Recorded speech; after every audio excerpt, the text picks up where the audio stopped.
పేదరికాన్ని పూర్తిగా నిర్మూలించేందుకే EP4 కార్యక్రమం చేపట్టామని ఉప ముఖ్యమంత్రి పవన్ కళ్యాణ్ వ్యాఖ్యానించారు. సీఎం చంద్రబాబు లాంటి విజనరీకి మనందరం అండగా ఉండాలని పవన్ కళ్యాణ్ చెప్పారు. పేదరికాన్ని పూర్తిగా నిర్మూలించేందుకే EP4 కార్యక్రమం చేపట్టామని ఏపీ ఉప ముఖ్యమంత్రి పవన్ కళ్యాణ్ వ్యాఖ్యానించారు. సీఎం చంద్రబాబు లాంటి విజనరీకి మనందరం అండగా ఉండాలని పవన్ కళ్యాణ్ చెప్పారు. 164 ఎమ్మెల్యేలతో 21 పార్లమెంట్ సభ్యులను గెలిపించారని, ప్రజా సమస్యలను త్వరితగతిన పరిష్కరిస్తున్నామని అన్నారు. ఈ సందర్భంగా ఉగాది, రంజాన్ శుభాకాంక్షలు తెలిపారు. ప్రజలకు మంచి చేయాలనే ఆలోచనతోనే కూటమికి మద్దతు ఇచ్చానని అన్నారు. పార్లమెంట్ సభ్యులతోటి ఘన విజయం ఇచ్చినందుకు మీ అందరికీ ఈ ఉగాది పర్వదినాన మరోమారు మీకు ధన్యవాదాలు తెలియజేసుకుంటా ఉన్నాను. అంటే మీరే కనుక అండగా నిలబడకపోయిండుంటే ఈ రోజున ఇంత ఘన విజయం ఉండేది కాదు. ఈ రోజున మీరు ఎంతమంది గత ప్రభుత్వంలో ఎన్నిసార్లు చూసింటారు చెప్పండి.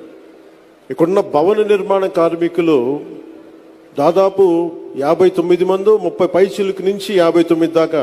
అధికారికంగా ఆ రోజున మాకున్నది 34 మంది చనిపోయారు. అనధికారికంగా ఎక్కువ మంది చనిపోయారు, దాదాపు 100 లోపు చనిపోయారు అనేది ఉంది.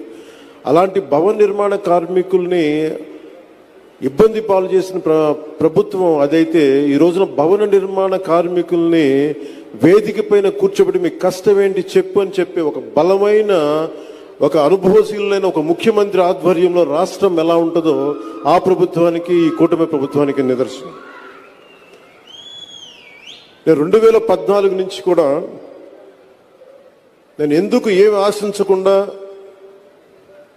గౌరవ ముఖ్యమంత్రి శ్రీ నారా చంద్రబాబు నాయుడు గారికి మద్దతు ఇచ్చాను 2014 నుంచి. అంటే మన దగ్గర సత్తా లేనప్పుడు, అది ప్రజలకి ఉపయోగపడే సత్తా కానీ, బలం కానీ, సమర్థత, తెలివితేటలు, ప్రతిభ ఒక నాయకుల దగ్గర ఉన్నప్పుడు అది ఓట్లు చీలకుండా అది ఇస్తే అది ప్రజలకి బలం అవుద్దని 2014 నుంచి నేను అదే పని చేశాను.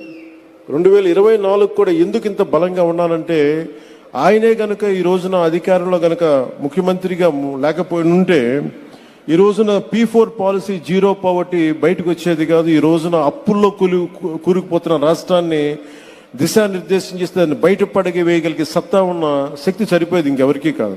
అందుకని మనస్ఫూర్తిగా కూటమికి, NDA కూటమి నాయకులుగా, తెలుగుదేశం జాతీయ పార్టీ అధ్యక్షులుగా సమర్థవంతంగా కష్టాల్లో ఉన్న రాష్ట్రాన్ని మా అందరికీ మార్గదర్శకత్వం వహిస్తూ ముందుని నడిపిస్తున్న శ్రీ గౌరవనీయులు శ్రీ ముఖ్యమంత్రి శ్రీ నారా చంద్రబాబు నాయుడు గారికి ప్రత్యేకంగా ధన్యవాదాలు, కృతజ్ఞతలు, నమస్కారాలు తెలియజేసుకున్నాను.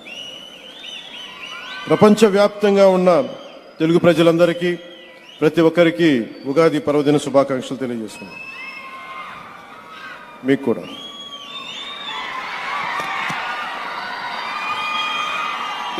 ఈ P4 గురించి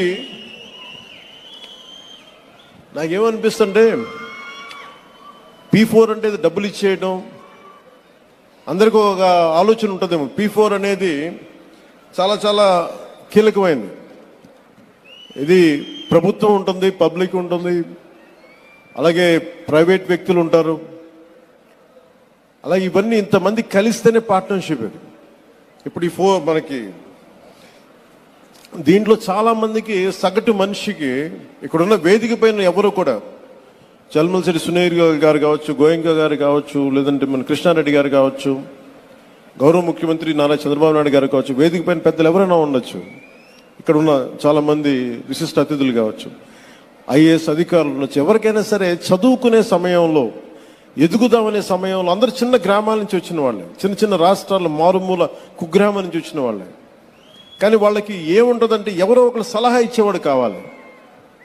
ఏదైనా నాకు అవుదాం, ఏదన్నా నా జీవితం మెరుగుపడాలి అంటే సలహాలు ఇచ్చేవాళ్ళు కావాలి. అది ఒకసారి మాట అవ్వచ్చు, లేదంటే ఒకసారి ఒక చిన్నపాటి ధన సహాయం కావచ్చు, లేదంటే చిన్నపాటి ఒక మాట సహాయం కావచ్చు. ఇవన్నీ వ్యక్తులుగా అందరం చేస్తాం. కానీ దీన్ని ఒక ప్రభుత్వ కార్యక్రమంగా దీన్ని చేపట్టినందుకు మనస్ఫూర్తిగా ముఖ్యమంత్రి గారికి మనస్ఫూర్తిగా నా అభినందనలు, ధన్యవాదాలు తెలియజేసుకుంటున్నాను. ఈ ఉగాది మన రాష్ట్ర అభివృద్ధిలో ఒక చారిత్రాత్మక రోజుగా నిలిచిపోతుంది.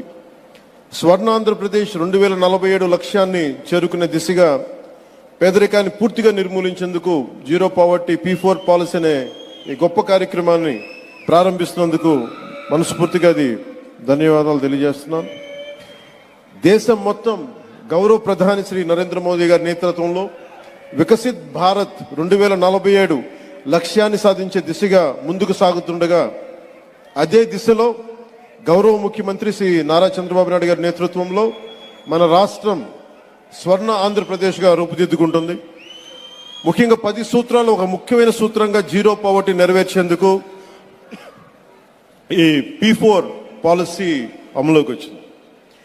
P4 public private people partnership అంటే ప్రభుత్వం, ప్రైవేట్ రంగం, ప్రజలు కలిసి పనిచేయటం, సామాజికంగా అంటే చాలాసార్లు